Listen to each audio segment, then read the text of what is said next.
ఆయన తిరిగి లేపగలుగుతాడు.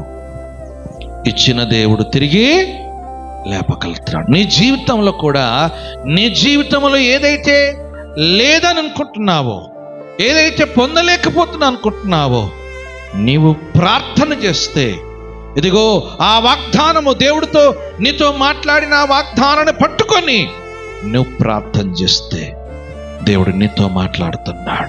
ఆ వాగ్దానాన్ని ఆయన నెరవేరుస్తాడండి. హల్లెలూయా, హల్లెలూయా. అదే కాదండి, రోమీయులకు రాసిన పత్రిక 9వ అధ్యాయం 7వ వచనం చూస్తుంటే, అబ్రహాము సంతానం అంటే కేవలం శారీరక సంబంధము కాదు, వాగ్దానము నమ్మిన వారే పౌలు ఇక్కడ వివరించగలుగుతున్నాడు. రోమీయులకు రాసిన పత్రిక 9వ అధ్యాయము 7వ వచనం. రోమీయులకు రాసిన పత్రిక 9:7 అబ్రహాము సంతానమైనంత మాత్రమే చేత